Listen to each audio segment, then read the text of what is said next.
Hi there guys, I hope you are having a good day. So Joseph Parker has released some training pictures on his Instagram page, and he is obviously training with Andy Lee in his preparations for Derek Chisora. Now, this is going to be a very telling fight for Joseph Parker, one where we can really gauge where he is at, because I always think that Joseph Parker has more to give, but we say that time and time again throughout his fights, so he does need to show it at some point, and the Derek Chisora fight is that fight, because if he's anything off his pace, if he doesn't reach that level, then Derek Chisora will beat him.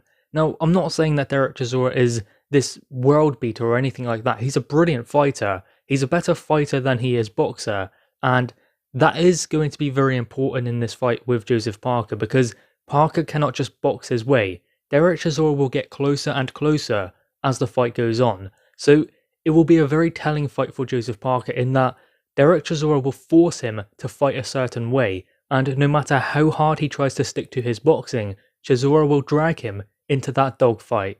And when that happens, because it will happen, he will have to show different aspects than he has shown before. Now, in his previous performance against Junior Farr, we didn't see the best Joseph Parker. I don't even believe we saw the best Junior Farr, and if that is the best Junior Farr, then no offense to him, but he's going to struggle to make it at world level. But still, Joseph Parker in that fight, he was holding too much, and in that hold, he was looking to the ref for them to break them.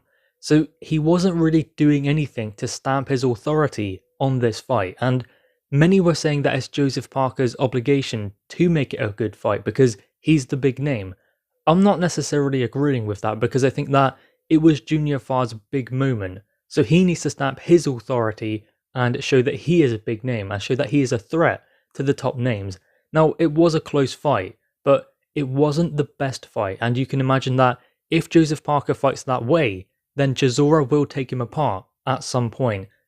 Joseph Parker in that fight looked tired at times, he looked off the pace, and his timing didn't seem to be there. Now, he has been inactive for around a year before he got back in the ring, and he does need to remain a lot more active. Eddie Hearn explained that if he gets a win over Derek Chisora, then he is knocking on the door for another world title opportunity.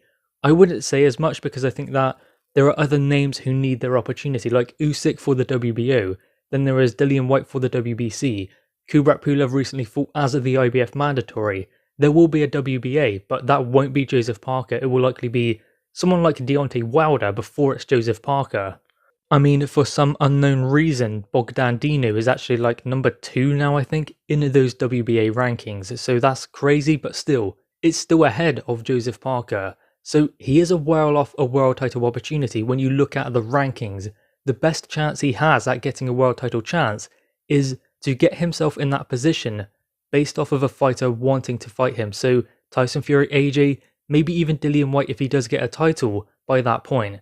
That is the way Joseph Parker can get a world title opportunity. And there is going to be a good place for him, because I think that after Undisputed, the belts will be taken apart anyway. So I don't see Anthony Joshua or Tyson Fury being able to defend their undisputed status after that second fight. Even if they manage to keep the belts together for that second fight, it is going to be very difficult. So you could see the belts being taken apart. That would give Joseph Parker a great opportunity to fight for one of those titles, whether it's for the vacant title or whether he gets himself into a mandatory slot. It seems like he's going to be faced as a voluntary challenger, or perhaps for a vacant title. That seems a lot more likely than him becoming mandatory by 2022. So after Derek Chisora, I would be very surprised if his next fight was a world championship fight. And I mean, he could even face the winner of Joe Joyce versus Usyk. That is also something that is being spoken about. The winner of Chisora versus Parker goes on to face the winner of that fight. Now, that would be great, because obviously Undisputed happening twice this year. Even if Joe Joyce versus Alexander Usyk finally gets over the line, and that would be for the WBO interim title, the winner of that fight still isn't going to get their full world title opportunity until 2022. So giving them another fight like Parker or Chisora means that they will have that fight later in the year, and in 2022, finally that world title chance will be there for that fighter, whoever emerges from that fight. For me, I would actually like to see the winner of Parker versus Chisora maybe face Dillian Whyte, because Dillian Whyte also needs a fight. And would it be a good fight, Joseph Parker versus Usyk? That might be a bit awkward. It would be an interesting matchup. I'm not sure it would make for an extremely entertaining fight. Parker versus Joe Joyce, now that would be a better fight, I believe, just stylistically. I think that it's the same thing again. I don't think that Joseph Parker looks all that good against boxers. I think he needs someone to bring the fight to him, to force him into that fight. And that is important to seeing a good performance from Joseph Parker. That seems to bring the best out of him. When he is in there with a boxer and he has to be the one to go and force the action to control the pace of the fight, then it's a little bit different. He kind of walks around following his opponent around the ring, doesn't cut off the ring. He doesn't seem to know how to do. He's like a fish out of water in that kind of position. He needs the other fighter to come to him, like Chisora will, like Andy Ruiz Jr. did. That is important for Joseph Parker. In there with Usyk, I think that he would perhaps be a little bit befuddled. So the Joyce fight would be a better one for Joseph Parker. There is of course the possibility that Chisora beats Parker and then gets to go on to maybe even face Usyk in a rematch. Having said that, he could also end up facing Joe Joyce, which is a fight that has been touted before. I mean, there were many times when we could have seen Chisora versus Joe Joyce. So those possibilities are there. It is just if they are going to have a hard fight, I mean Usyk, Joe Joyce, Dillian Whyte, all tough fights. If they are going to have a tough fight, which is the biggest name? Dillian Whyte. So that is likely going to be the option that Joe Parker or Derek Chisora would take. And that's a great fight for later in the year. But before we get to that point, there is a big fight on May 1st, and that is Chisora versus Parker. So we do have to focus on that. And Joseph Parker is obviously preparing with his new trainer Andy Lee to get ready for that.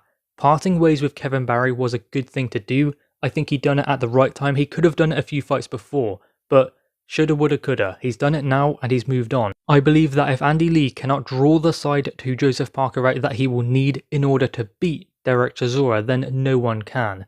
And he is undoubtedly going to have to show that aspect of his game. And I'm very excited to see Joseph Parker with subtle adjustments. He doesn't need to change completely. He can't do that now anyway. He is a certain fighter. He's a good fighter, a good boxer. But there are things that he is lacking in his game. Andy Lee will tighten up those things. And we will perhaps see a different side to Joseph Parker. We have seen both sides to Joseph Parker. We've seen him try and box his way. He done that kind of in the Dillian Whyte fight, but he did ultimately go to that rugged style of trying to have a fight with Dillian Whyte because Dillian Whyte was not going to allow him to box. He was going to force him into a fight. We've seen that, and we've also seen him in there with Shondell Winters, where he threw caution to the wind and decided to just trade with him. But it is one thing to do it against a small 14-stone heavyweight, and it's another thing to do it against someone like Derek Chisora, so that is where fundamental things will come in. He cannot just go in trading with his chin in the air, but he cannot just box his way as well. There needs to be a sweet spot he finds in between that.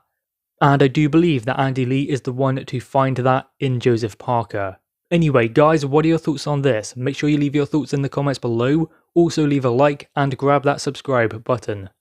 Thanks, guys.